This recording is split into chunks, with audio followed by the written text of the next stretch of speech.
Dear friends, family, and adversaries, I warn you right now that there will be spoilers for Knives Out and minimal spoilers for The Last Jedi in this video. In this video, I'm going to recap Knives Out in extensive spoilerific detail. If you haven't seen Knives Out, stop this video right now and either watch the movie or watch my spoiler-free review demanding that you watch the movie. Seriously, this video is a spoiler-filled deep dive into Knives Out, or a deep cut of Knives Out if you want to get really cutesy. You've been warned.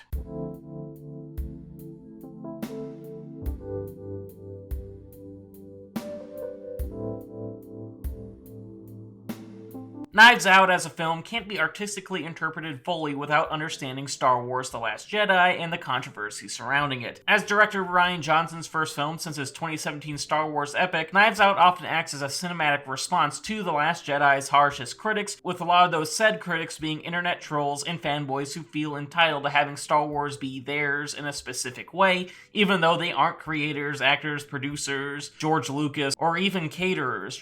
They're just toxic fans. And by toxic fans, a lot of these are far right-wing shitheads and political channels and outlets masquerading as geek or nerd outlets. Those who think that harassing Kelly Marie Tran off social media, bad-mouthing both Kathleen Kennedy and director Rian Johnson, or just plaster the most cringe-inducing grotesque critiques on YouTube are a form of acceptable behavior. In essence, YouTube is a mass dumping ground of response videos about why certain fans hated The Last Jedi. While some people have legit critiques of The Last Jedi, the critiques have been swallowed up by verbal vitriolic sewage. The criticisms altogether form a chorus of teary-eyed whiny fanboys crying about how Star Wars has quote-unquote betrayed them or some shit. And in my mind, they're a bunch of chudwallops whose shit-filled diapers reek of entitlement. And that word, entitlement, is important to understand in regards to Knives Out. Beyond being a great satirical mystery thriller, Knives Out contains a message about people feeling entitled to something they didn't create. The plot of Knives Out follows the Thrombey family, who are all living off Harlan Thrombey's success and wealth. Harlan is one of the greatest and most prolific mystery writers of all time,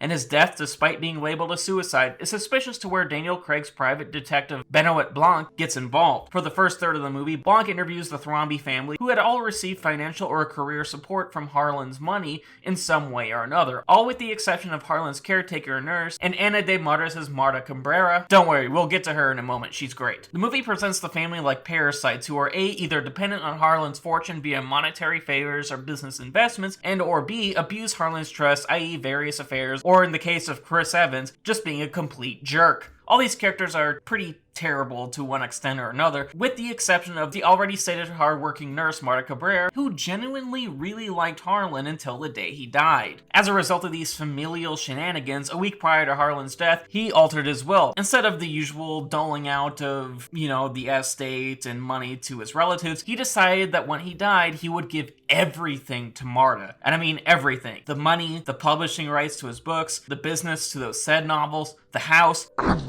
which then, after the will reading, causes the rest of the family to lose their irrespective shit. Despite being mostly warm towards Marta in the first half of the film, the family turns on her immediately. They want Marta to know her place, even so far as threatening to call ICE on her undocumented mother, in order to get some aspects of the will back. So even though the movie proves that most of the family are snakes who are taking advantage of Harlan monetarily and emotionally in various ways, they feel entitled to a piece of the inheritance. Bunch of fucking freeloaders, if you ask me. And that's the rub. These disingenuous dipshits don't deserve a single cent of the inheritance. Towards the end of Harlan's life, Marta was the only person who showed him kindness and decency, thus that's why she received everything from publishing rights to the house, which is why Chris Evans ransomed the worst of these vulture-like relatives and attempted to frame Marta for Harlan's murder. Due to plot, Ransom knew that he and the rest of the family were being cut out of the will, and he rearranged Harlan's injectable medications so Marta would give him a lethal dose. By the end, the movie wraps its mystery up with narrative flair. Ransom goes to prison, the family is left penniless as they gaze up to Marta standing on the balcony of their former home. The scene and cinematography is compelling and shows the status change to the Thrombey family in a powerful final shot. It's brilliant. However, this only explains why Knives Out is such a good film, but it doesn't necessarily say anything about toxic reaction from Star Wars fans in The Last Jedi. And to answer, let's dive in. Whether somewhat well-intentioned fans or alt-right assholes, Star Wars fans acted entitled to Star Wars in the same way that the Thrombeys felt entitled to a cut of of the inheritance. Even though Harlan's family and Star Wars fans weren't involved in the creative process of those respective properties, they felt like they were owed and deserved a say. However, when they were denied their input they incorrectly felt entitled to, both the Thrombies and the Star Wars trolls lashed out at people who didn't deserve to be harassed, like Marta in the movie, or in the real world Kelly Marie Tran, who was Rose Tico in The Last Jedi. Both Marta and Knives Out and Tran in reality didn't deserve to be sucked into the racist and sexist vitriol put out by those who felt entitled to either Harlan's work and money, or in Tran's case, Star Wars. The ending of Knives Out is director Rian Johnson's big middle finger to those entitled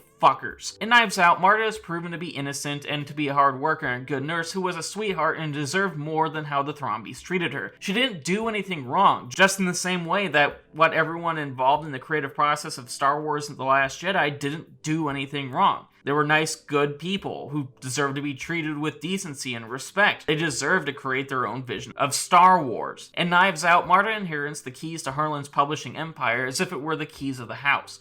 He entrusted her and no one else to his books and his creative library, and thus the creative team of The Last Jedi was equally worthy of that trust with George Lucas's and Disney's expansive galactic canvas. The final shot, that one that separated the entitled Thrombies from the worthy Marta standing high on the balcony of the home she now owns, is powerful because she deserves the success, just as she deserved Harlan's trust. It's an incredible shot of the power balance, and I feel as if it's Rian Johnson's way of saying that he and the creative team of The Last Jedi deserved that success. They deserved to have rights to the property, they were good to it, they were good people, and those loudmouth assholes sending threats alongside sexist racist tirades don't deserve anything.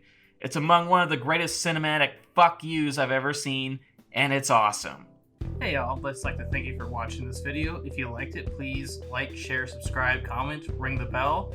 And for my very special patrons, I want to say thank you, especially to Slasher Avails and my mom. Love you guys. Thank you for supporting what I do. Thank you so much.